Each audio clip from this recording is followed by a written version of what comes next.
ओम श्री बृहस्पति नमः। देवगुरु बृहस्पति को बुद्धि और शिक्षा का कारक माना जाता है। बृहस्पतिवार को बृहस्पति देवता की पूजा करने से धन, विद्या, मान सम्मान, प्रतिष्ठा और कई मनवांछित फल की प्राप्ति होती है। धार्मिक ग्रंथों के अनुसार गुरुवार को भगवान बृहस्पति की पूजा का विधान है। गुरुवार के दिन व्रत और कथा सुनने से घर परिवार में सुख समृद्धि बनी रहती है। चलिए सुनते हैं बृहस्पतिवार की संपूर्ण कथा और बृहस्पतिवार की आरती। प्राचीन काल की बात है। किसी राज्य में एक बड़ा प्रतापी और दानी राजा राज करता था। वह गुरुवार को व्रत रखकर दीन दुखियों की मदद करके पुण्य प्राप्त करता था, परंतु यह बात उसकी रानी को अच्छी नहीं लगती थी। वह ना तो व्रत करती थी और ना ही दान पुण्य में विश्वास रखती थी। इतना ही नहीं, वह राजा को भी ऐसा करने से मना करती थी। एक समय की बात है, राजा शिकार खेलने के लिए वन में गए। घर पर रानी और दासी थी। उसी समय गुरु बृहस्पति देव साधु का रूप धारण कर राजा के दरवाजे पर भिक्षा मांगने आए। तो रानी कहने लगी, हे साधु महाराज, मैं इस दान और पुण्य से तंग आ गई हूँ। आप कोई ऐसा उपाय बताएं जिससे कि सारा धन नष्ट हो जाए और मैं आराम से रह सकूं। इतना सुनकर बृहस्पति देव ने कहा, हे देवी, तुम बड़ी विचित्र हो। संतान और धन से कोई दुखी होता है? अगर अधिक धन है तो इसे शुभ कार्यों में लगाओ। कुंवारी कन्याओं का विवाह कराओ। विद्यालय और बाग बगीचों का निर्माण कराओ, जिससे तुम्हारे दोनों लोग सुधरेंगे। परंतु साधु की इन बातों से रानी को खुशी नहीं हुई। उसने कहा, मुझे ऐसे धन की आवश्यकता नहीं है जिसे मैं दान दूं और जिसे संभालने में मेरा सारा समय नष्ट हो जाए। तब साधु ने कहा, अगर तुम्हारी ऐसी इच्छा है तो मैं जैसा तुम्हें बताता हूँ तुम वैसा ही करना।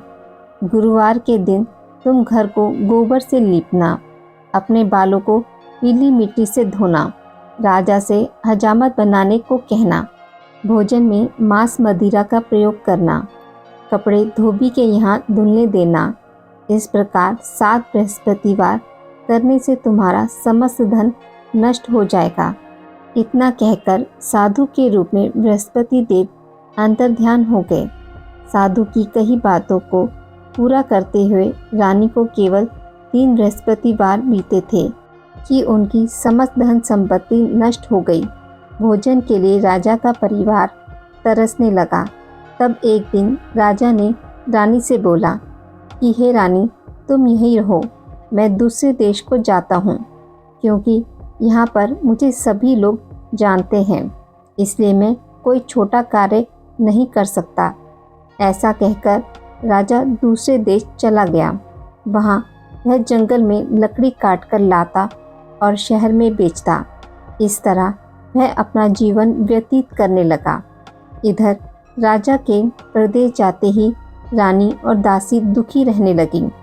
एक बार जब रानी और दासी को 7 दिन तक बिना भोजन के रहना पड़ा, तो रानी ने अपनी दासी से कहा, हे दासी, पास के नगर में मेरी बहन रहती है, वह बड़ी धनवान है। तू उसके पास जा और कुछ ले आ, ताकि थोड़ी बहुत गुजर बसर हो जाए। दासी रानी की बहन के पास गई। उस दिन गुरुवार था और रानी की बहन उस समय बृहस्पतिवार व्रत की कथा सुन रही थी। दासी ने रानी की बहन को अपनी रानी का संदेश दिया, लेकिन रानी की बड़ी बहन ने कोई उत्तर नहीं दिया। जब दासी को रानी की बहन से कोई उत्तर नहीं मिला तो वह बहुत दुखी हुई और उसे क्रोध भी आया। दासी ने रानी को सारी बात बता दी। ये सुनकर रानी ने अपने भाग्य को कोसा। उधर रानी की बहन ने सोचा कि मेरी बहन की दासी आई थी, परंतु मैं उसे नहीं बोली, इससे वह बहुत दुखी हुई होगी। कथा सुनकर और पूजा समाप्त करके वह अपनी बहन के घर आई और कहने लगी, हे बहन, मैं बृहस्पतिवार का व्रत कर रही थी। तुम्हारी दासी मेरे घर आई थी, परंतु जब तक कथा होती है तब तक ना तो उठते हैं और ना ही बोलते हैं, इसलिए मैं नहीं बोली। बताओ दासी क्यों आई थी? रानी बोली, बहन तुमसे क्या छुपाऊं, हमारे घर में खाने तक को अनाज नहीं है। ऐसा कहते कहते रानी की आंखें भर आई। उसने अपनी दासी समेत पिछले 7 दिनों से भूखे रहने की पूरी बात अपनी बहन को बता दी। देखो बहन, भगवान बृहस्पति देव सबकी मनोकामना पूर्ण करते हैं। देखो शायद तुम्हारे घर में भी अनाज रखा हो। पहले तो रानी को विश्वास नहीं हुआ, पर बहन के आग्रह करने पर उसने दासी को अंदर भेजा तो उसे सचमुच अनाज से भरा एक घड़ा मिल गया। यह देखकर दासी को बड़ी हैरानी हुई। दासी रानी से कहने लगी कि हे रानी, जब हमको भोजन नहीं मिलता तो हम व्रत ही तो करते हैं, इसलिए क्यों ना इनसे व्रत और कथा की विधि पूछ ली जाए ताकि हम भी व्रत कर सकें। तब रानी ने अपनी बहन से बृहस्पतिवार व्रत के बारे में पूछा। उसकी बहन ने बताया, बृहस्पतिवार के व्रत में चने की दाल और मुनक्का केले की जड़ में अर्पित करें तथा दीपक जलाएं, व्रत कथा सुनें और पीला भोजन ही करें। इससे बृहस्पति देव और भगवान विष्णु प्रसन्न होते हैं। व्रत और पूजा की विधि बताकर रानी की बहन अपने घर लौट आई। 7 दिन के बाद जब गुरुवार आया तो रानी और दासी ने व्रत रखा। वह गुड़साल में जाकर चना और गुड़ लेकर आई। फिर उसने केले की जड़ तथा भगवान विष्णु की पूजा की। अब पीले भोजन की चिंता को लेकर दोनों बहुत दुखी हुई। उन्होंने व्रत रखा था, इसलिए बृहस्पति देव उनसे प्रसन्न थे। वह एक साधारण व्यक्ति का रूप धारण कर 2 थालों में पीला भोजन दासी को दे गए। भोजन पाकर दासी प्रसन्न हुई और फिर रानी के साथ मिलकर भोजन ग्रहण किया। उसके बाद वह सभी गुरुवार के व्रत और पूजा करने लगी। बृहस्पति देव की कृपा से उनके पास फिर से धन संपत्ति आ गई, परंतु रानी फिर से पहले की तरह आलस्य करने लगी। तब दासी बोली, देखो रानी, तुम पहले भी इसी प्रकार आलस्य करती थी।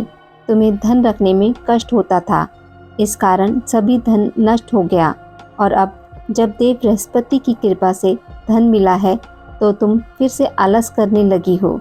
रानी को समझाते हुए दासी कहती है कि बड़ी मुसीबतों के बाद हमने ये धन पाया है, इसलिए हमें दान पुण्य करना चाहिए और धन को शुभ कार्यों में खर्च करना चाहिए। इससे तुम्हारे कुल का यश बढ़ेगा, स्वर्ग की प्राप्ति होगी, पितृ प्रसन्न होंगे। दासी की बात मानकर रानी अपना धन शुभ कार्यों में खर्च करने लगी, जिससे पूरे नगर में उसका यश फैलने लगा। बृहस्पतिवार व्रत कथा के बाद श्रद्धा के साथ आरती की जानी चाहिए। इसके बाद प्रसाद बांटकर उसे ग्रहण करना चाहिए। एक दिन राजा दुखी होकर जंगल में पेड़ के नीचे आसन जमाकर बैठ गया। वह अपनी दशा को याद करके व्याकुल होने लगा। बृहस्पतिवार का दिन था। एकाएक उसने देखा कि निर्जन वन में एक साधु प्रकट हुए। वह साधु वेश में स्वयं बृहस्पति देवता थे। लक्कड़हारे के सामने आकर बोले, हे लक्कड़हारे, इस सुनसान जंगल में तू चिंता मगन क्यों बैठा है? लक्कड़हारे ने दोनों हाथ जोड़कर प्रणाम किया और उत्तर दिया, महात्मा जी, आप सब कुछ जानते हैं, मैं क्या कहूँ। यह कहकर रोने लगा और साधु को अपनी आत्मकथा सुनाई। महात्मा जी ने कहा, तुम्हारी स्त्री ने बृहस्पतिवार के दिन बृहस्पति भगवान का निरादर किया है, जिसके कारण रुष्ट होकर उन्होंने तुम्हारी यह दशा कर दी। अब तुम चिंता को दूर करके मेरे कहने पर चलो तो तुम्हारे सब कष्ट दूर हो जाएंगे और भगवान पहले से भी अधिक संपत्ति देंगे। तुम बृहस्पतिवार के दिन कथा किया करो। 2 पैसे के चने मक्का लाकर उसका प्रसाद बनाओ और शुद्ध जल से लोटे में शक्कर मिलाकर अमृत तैयार करो। कथा के पश्चात अपने सारे परिवार और सुनने वाले प्रेमियों में अमृत व प्रसाद बांटकर आप भी ग्रहण करो। ऐसा करने से भगवान तुम्हारी सभी मनोकामनाएं पूरी करेंगे। साधु के ऐसे वचन सुनकर लक्कड़हारा बोला, हे प्रभु, मुझे लकड़ी बेचकर इतना पैसा नहीं मिलता जिससे भोजन के उपरांत कुछ बचा सकूं। मैंने रात्रि में अपनी पत्नी को व्याकुल देखा है। मेरे पास कुछ भी नहीं जिससे मैं उसकी खबर मांग सकूं।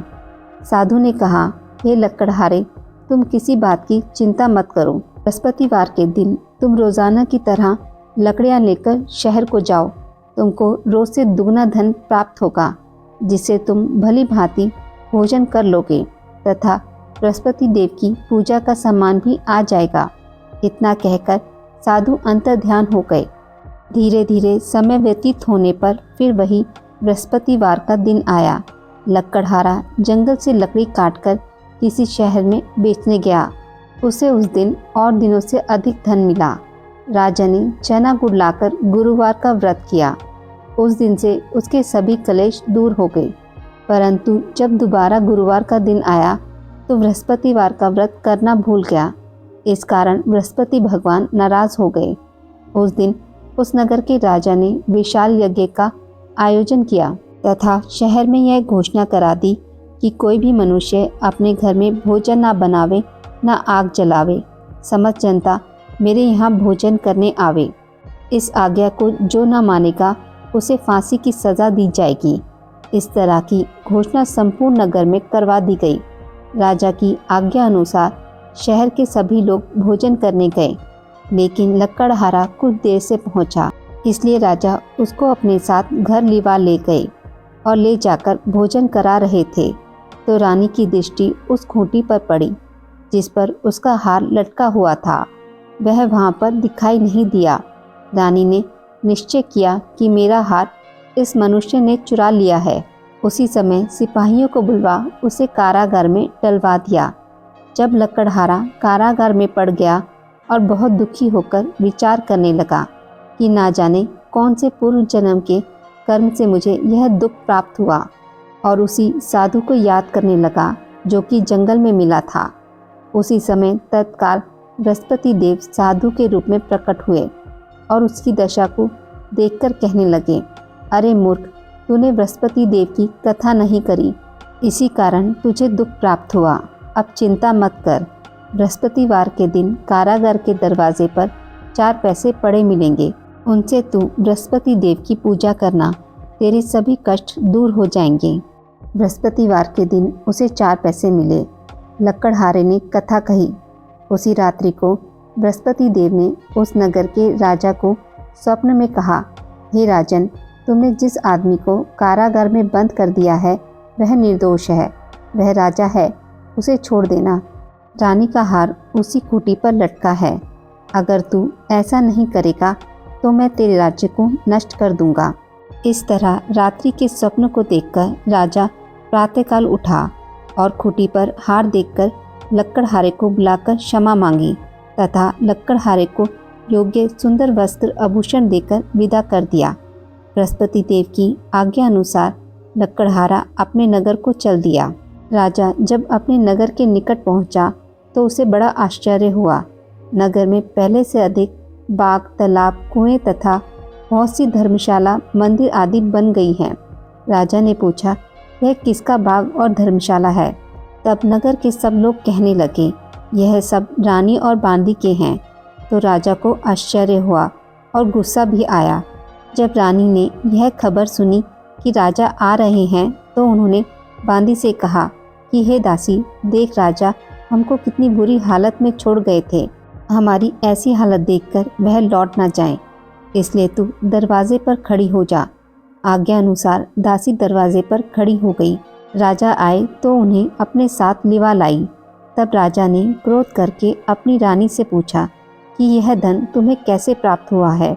तब उन्होंने कहा, हमें यह सब धन बृहस्पति देव के इस व्रत के प्रभाव से प्राप्त हुआ है।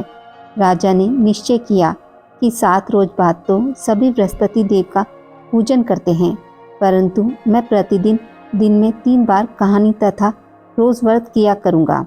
अब हर समय राजा के दुपट्टे में चने की दाल बंधी रहती तथा दिन में 3 बार कहानी कहता। एक रोज राजा ने विचार किया कि चलो अपनी बहन के यहाँ हो आवे।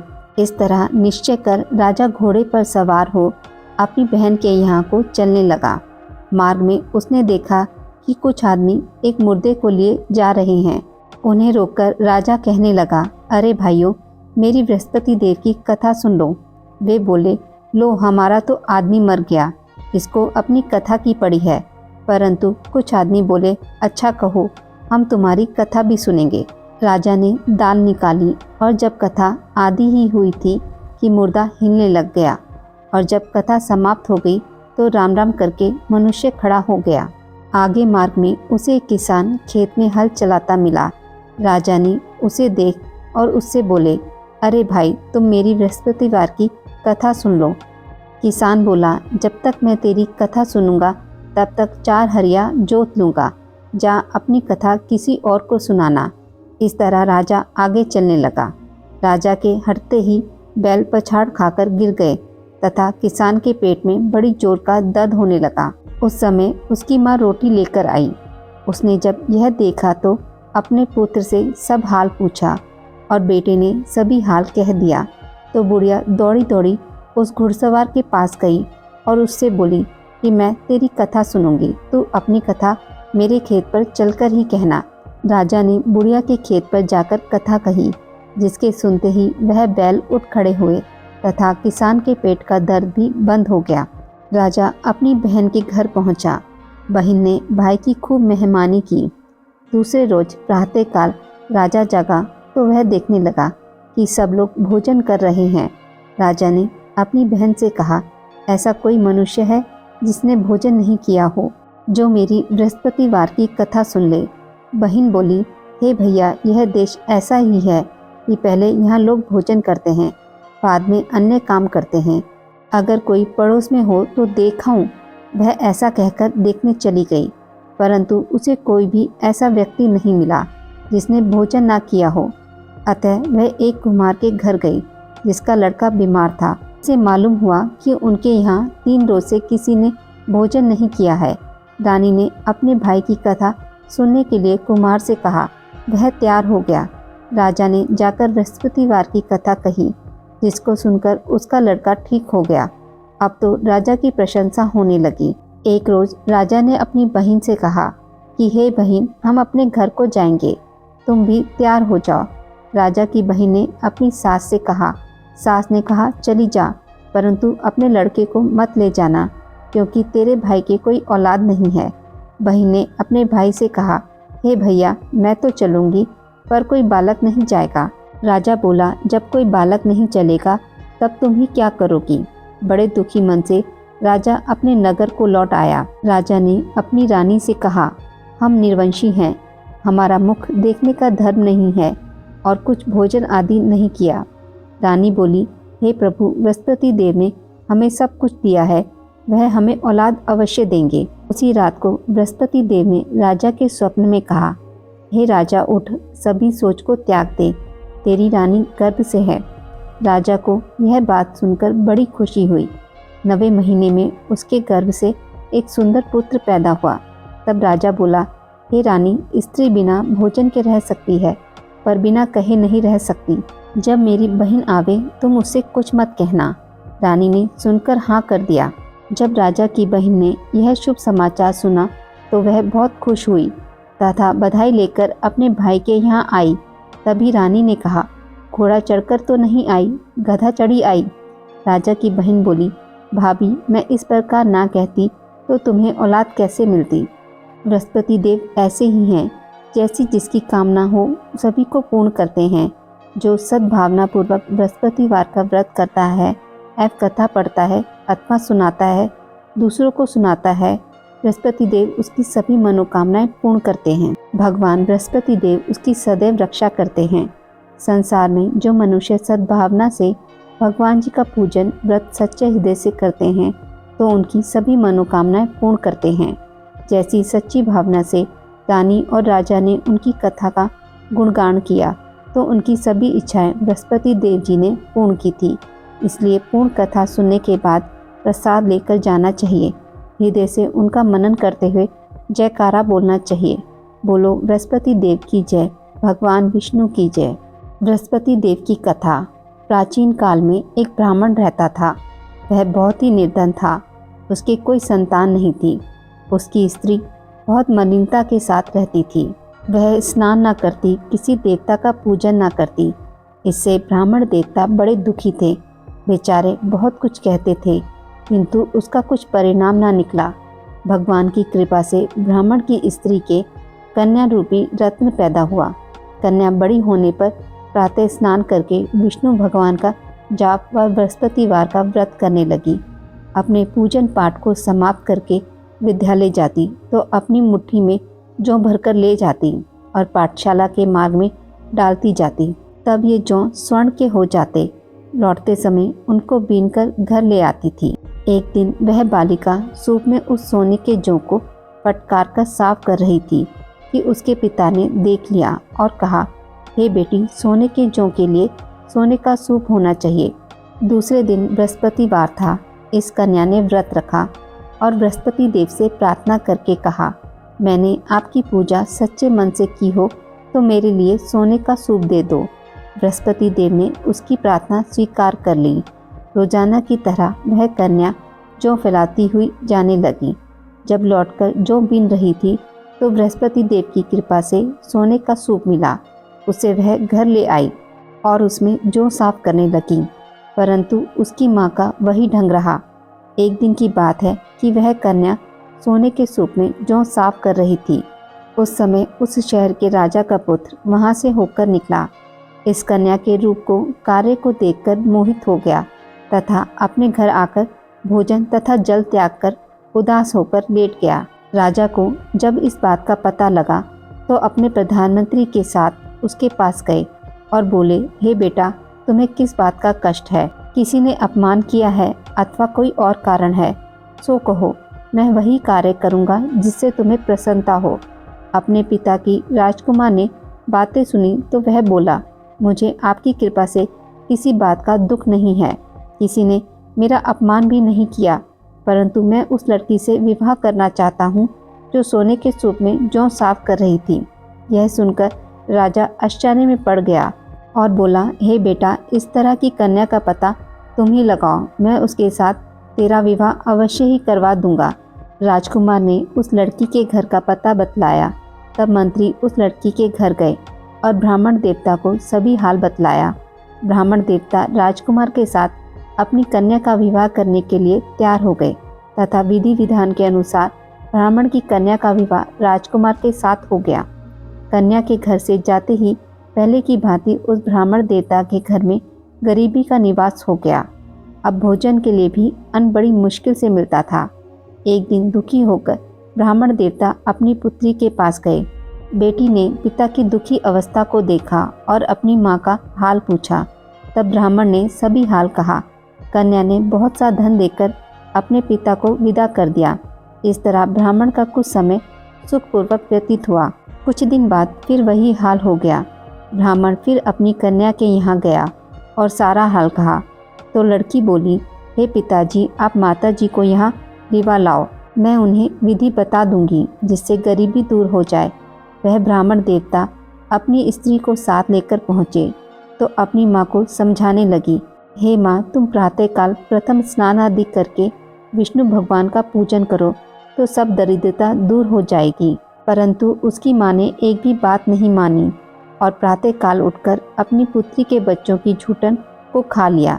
उससे उसकी पुत्री को भी बहुत गुस्सा आया और एक रात को कोठरी से सभी सामान निकाल दिया और अपनी माँ को उसमें बंद कर दिया। प्रातःकाल उसे निकाला तथा स्नान आदि करा के पाठ करवाया तो उसकी माँ की बुद्धि ठीक हो गई और फिर प्रत्येक बृहस्पतिवार को व्रत रखने लगी। इस व्रत के प्रभाव से उसके माँ बाप बहुत ही धनवान और पुत्रवान हो गए और बृहस्पति जी के प्रभाव से इस लोक में सुख भोगकर स्वर्ग को प्राप्त हुए। सब लोग विष्णु भगवान की जय बोलो। बृहस्पति देव की जय।